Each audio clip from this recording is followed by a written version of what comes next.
Ефір АТР триває. Я Катерина Вишневська і найближчу годину про все, що стосується окупованого Криму та материкової України. Тож робіть АТР гучніше, нам є про що розповісти. Рада ділить гроші. Депутати вже знають, скільки й кому дістанеться. Росія готується до широкомасштабної військової агресії. Гучна заява Генерального штабу.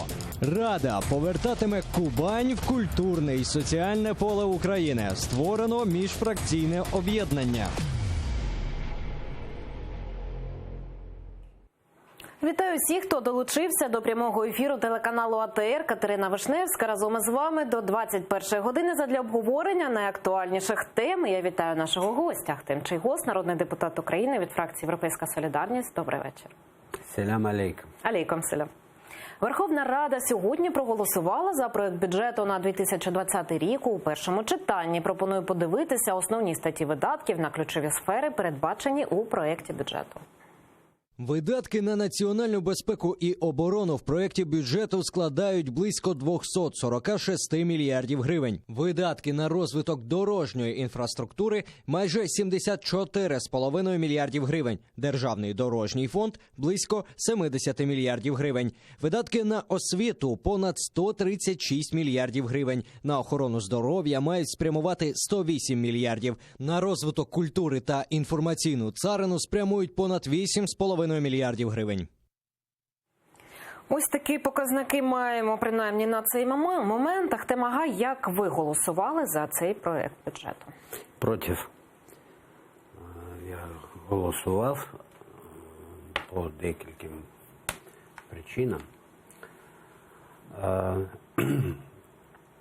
Вообще, конечно, когда выступал премьер Украины и говорил о том, что, знаете, я не такой большой специалист в области бюджета, однако в выступлении, когда он говорит о том, что макропоказатели будем сверять в начале года, когда они будут, и будем соизмерять его с Меджлисом, с бюджетом, извините, это было даже для меня, в общем-то, мягко говоря, непонятным. То есть сегодня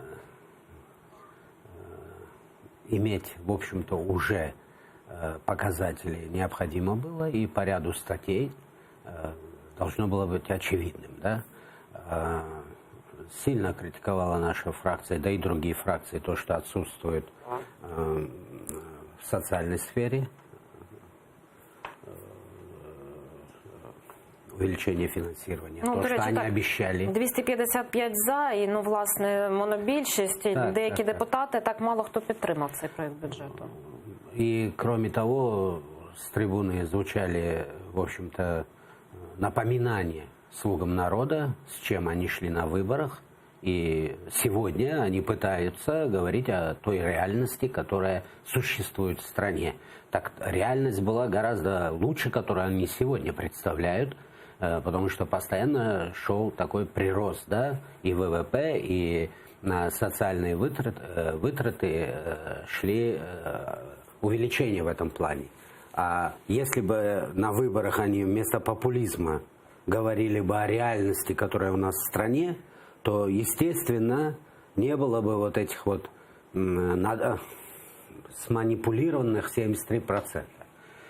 И, конечно же, нас очень сильно возмутило, и всю фракцию, причем от имени фракции выступал депутат Гончаренко, который сказал, что как это так, на крымских татар, на вот единственный канал, который вещает на 3 языках, ни копейки, так сказать, и Мустафага виступлення. От давайте зараз послухаємо пряму мову Мустафу Джемілєва, який сьогодні виступав на засіданні Верховної Ради України. Як відомо, після окупації Криму в єдиний світі кримськотатарський канал АТР був закритий окупантами і став віщати на територію Криму з материкової частини України цілодобово на 3 мовах – української, російської і на мові корінного народу. Це зрозуміло На діяльність цього каналу з бюджету щорічно виділялось близько 45 мільйонів гривень. хоча цих коштів було явно недостатньо і доводилось ушуковувати допомогу також з інших джерел.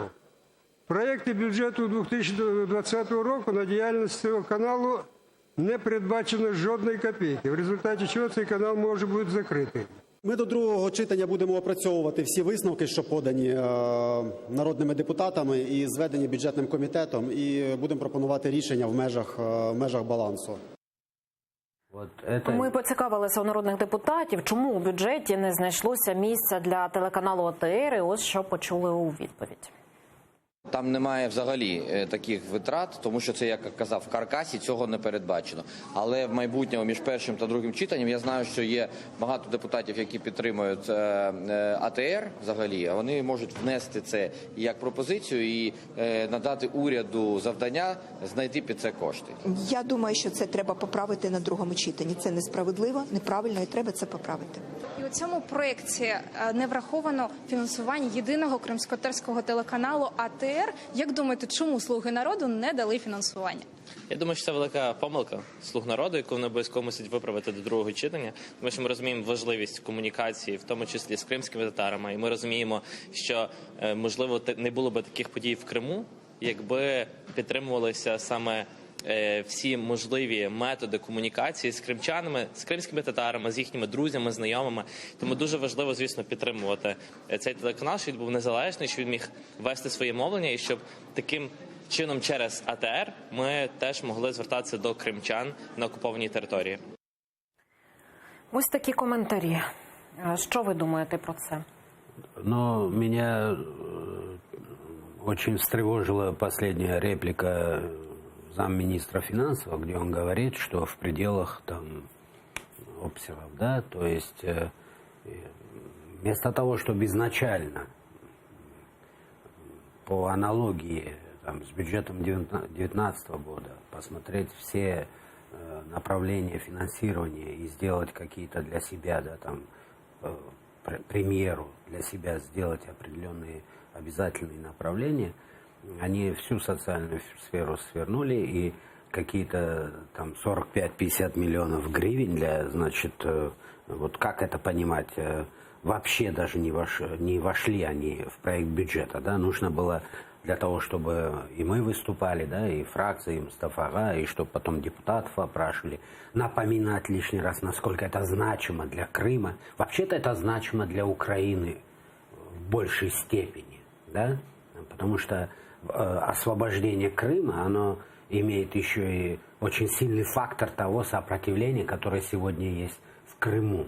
И в большей степени это сопротивление ассоциируется с крымскими татарами, которые, как мы знаем, подвергаются чудовищному террору, и это весь мир об этом говорит. Раньше были консультации перед бюджетом, перед чтением его, и были консультации и в администрации президента, и во фракции БПП, и с президентом, и были какие-то, допустим, юридические нюансы, которые не позволяли напрямую, да, вот, ввести финансирование. И мы обсуждали пути, как это обойти. Но президент четко говорил о том, что это обязательно, точка. Почему сейчас вот в таком, вот так идет это рассмотрение, да? Будем надеяться, что, хотя, еще раз подчеркиваю, не нужно было бы в этом вопросе отдельных наших выступлений, отдельной концентрации этого вопроса среди всех фракций. Это должно было произойти от имени правительства. Да? И мы бы сегодня говорили бы о том, насколько эффективно, да, там, эти средства повлияют на улучшение, на качество, на работу, информированность наших крымских татар. А до другого читання чи зміниться ситуація? Я думаю, изменится. Просто не хотелось бы думать, что эти вопросы в этой команде находятся на 5-10 месте.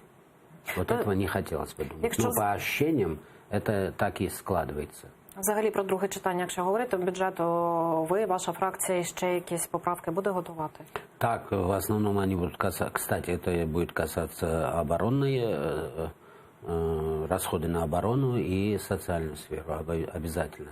С выступления Гончаренко, просто у нас во фракции, хоть и, вернее, концентрируется мнение, и мы обсуждаем, и от имени фракции выступление делает специалист в той или другой области. И в данном случае Гончаренко очень четко все позиции высказал в своем выступлении от имени нас всех и сконцентрировал на том, что вот одного направления вообще нету там.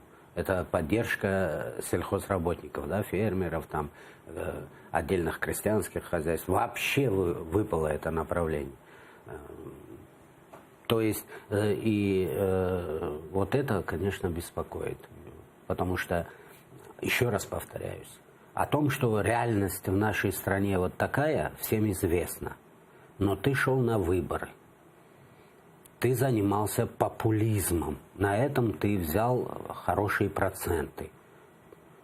И ты сегодня с трибуны говоришь теперь о реальности. О том, что нужно сводить баланс.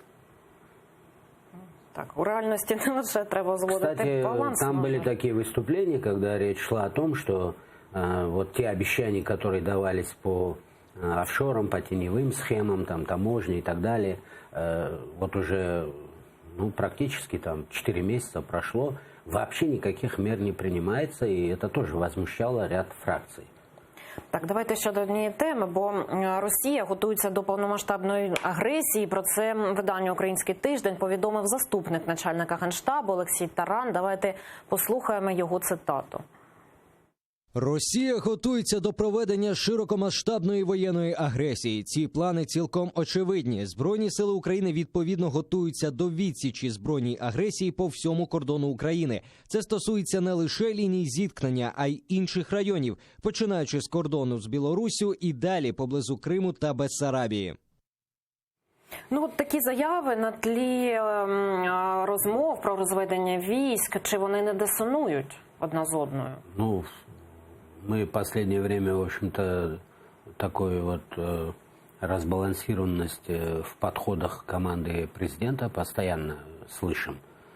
То достаточно высокопоставленные лица выходят, одну информацию дают, следом другой опровергает ее, потом выходит третий, еще что-то говорит. Вчера президент сам в выступлении говорит о том, что у нас уже 2 дня тысяча, а у нас убитые на востоке Украины. И это все говорит о том, что что-то там не очень, либо, вернее, и непрофессионально, и в том числе какой-то вот есть, как говорят, лебедь, рак и щука, да, вот во все стороны. Пристайка, как От, до речі, так сьогодні виступали у Верховній Раді і очільники міністра оборони, і МЗС. От вас влаштували їхні відповіді на питання?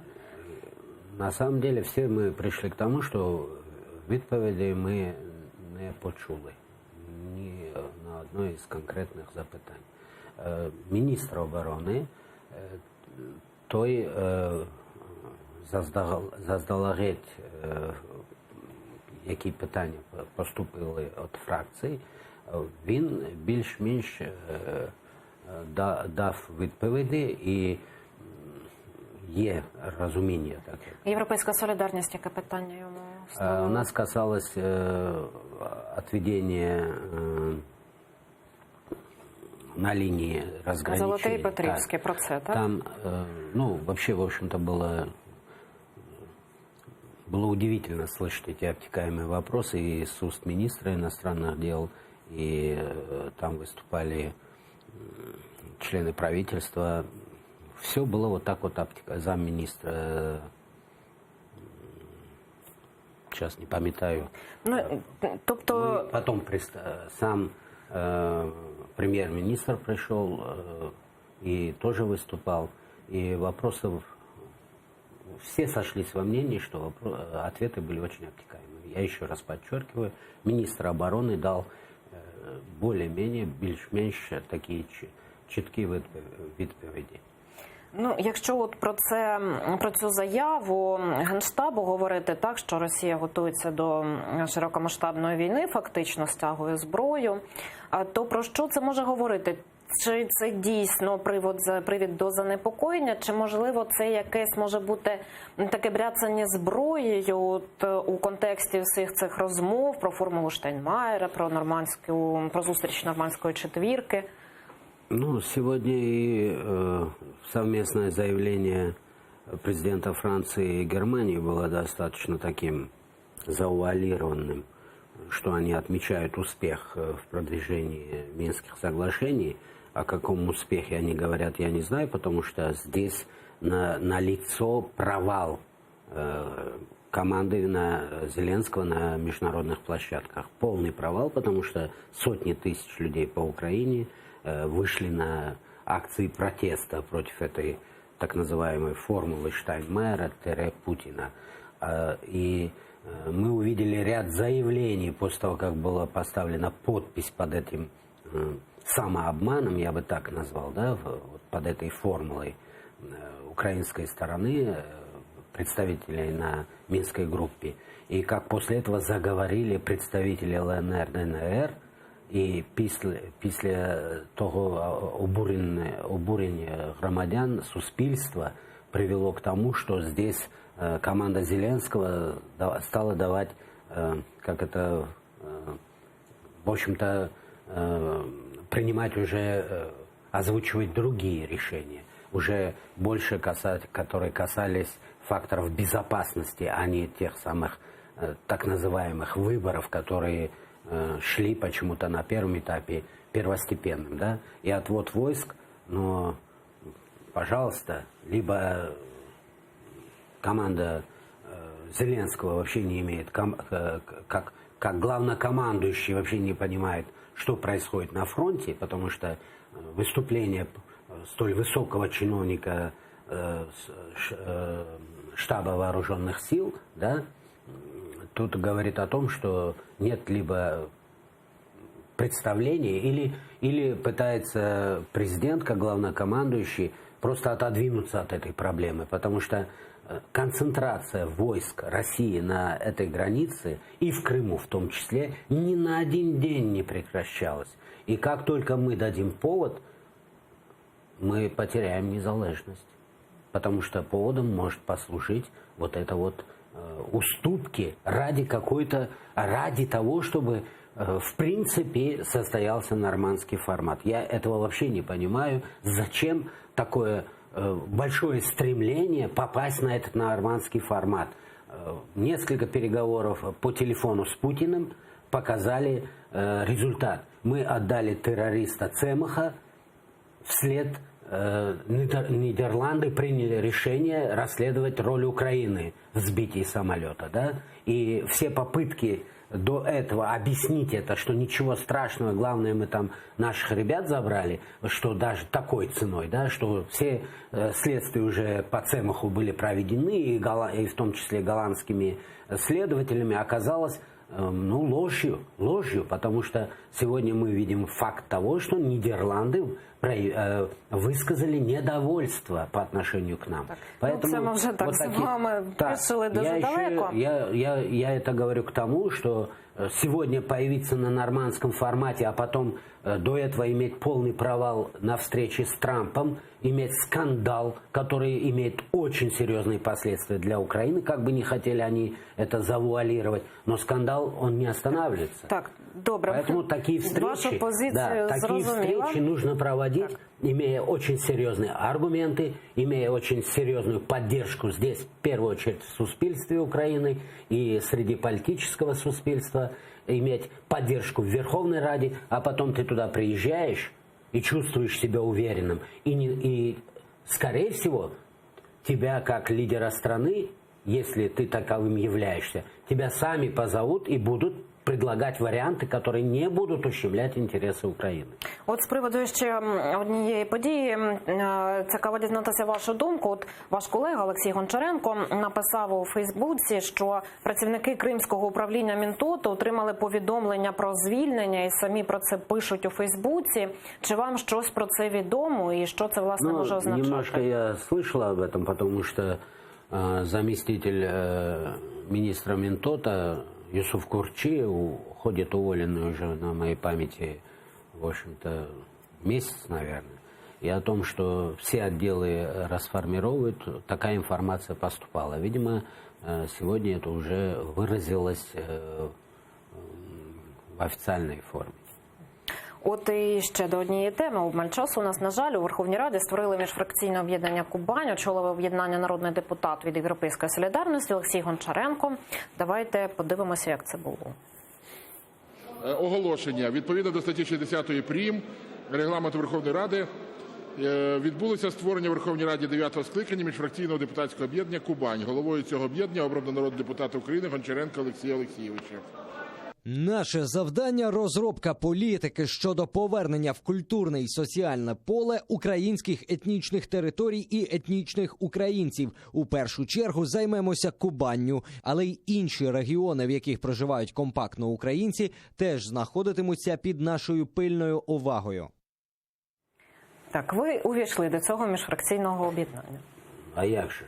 Я практично, як і десятки тисяч кримських татар, проживали до возвращения на родину на території Кубані. Кубань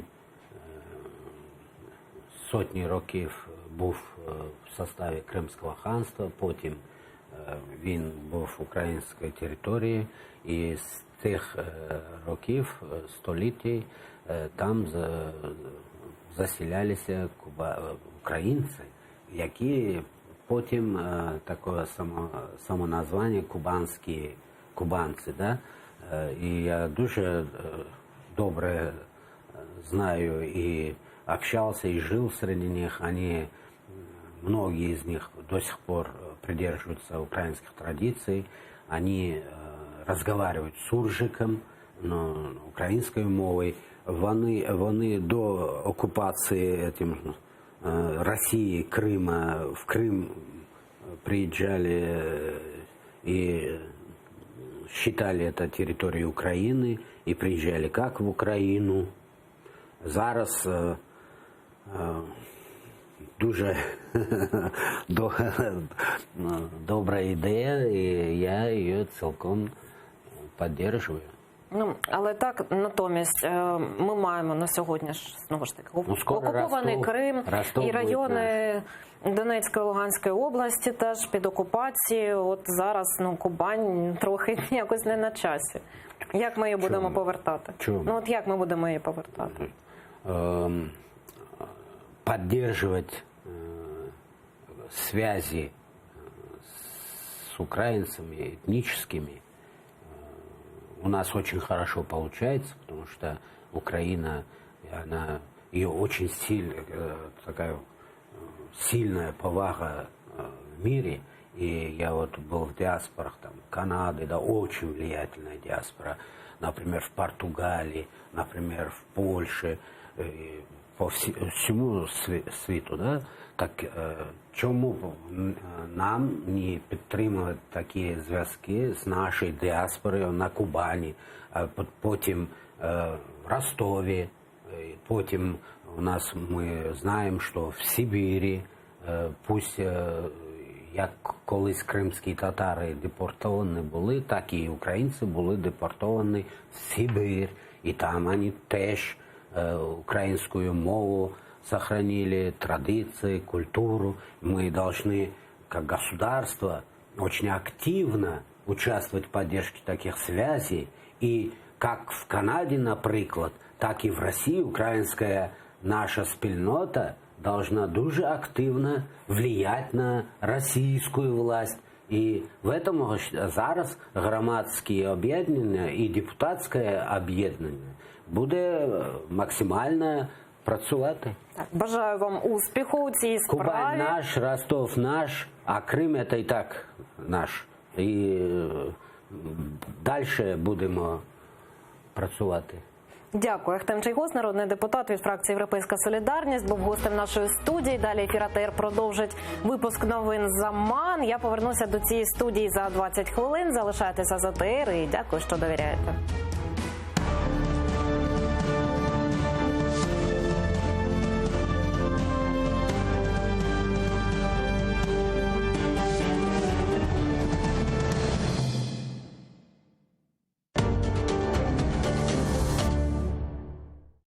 Сьогодні у Прайм Муждабаєв Йосиф Зісельс, дисидент, правозахисник та Максим Музика, ветеран російсько-української війни.